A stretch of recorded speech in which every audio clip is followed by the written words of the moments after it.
ኡስታዝ ኑሩ ቱርኪ ነው። በክብር ተቀበሉ። ኡስታዝ እንኳን ደህና መጡ። እንኳን ደህና ቆየ። የሲር ለና ማለት ምን ማለት ነው? አግራልን አለል አርግልን።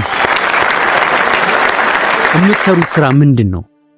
በዋናነት ያው አባታቸው የሞተባቸው ልጆችን መከታተል ነው። ሁለተኛ አረጋያን ነው።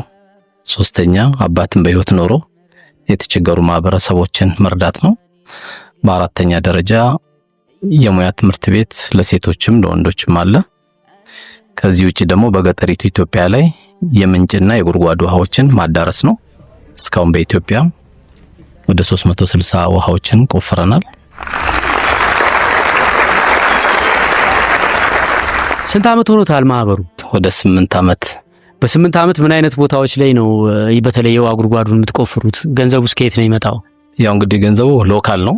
እሺ በእኛው ነው እስካሁን የሚቆፈርበት ቦታዎች እስካሁን ምዕራብ አርሲ፣ ኮኮሳ፣ ኮፈሌ፣ ወንዶ፣ አሳሳ የሚባሉ 9ኛ 11ኛ ክልል ሲዳማ ላይ፣ በማዕከላዊ ኢትዮጵያ በሚባለው በአሁኑ ደግሞ ጉራጌና ስልጤ ላይ ነው። አብዛኛው ኢትዮጵያ ሙሉ አዳርሰናል። ህዝብ ቢያቀው ይሄንን ነገር የምትሉት ነገር ምንድነው? የሲር ለና የበጎ አድራጎት ድርጅት እንግዲህ ለሚሰራቸው ስራዎች የሥራ ችግር የለብንም። የአቅም ችግር ነው ያለው።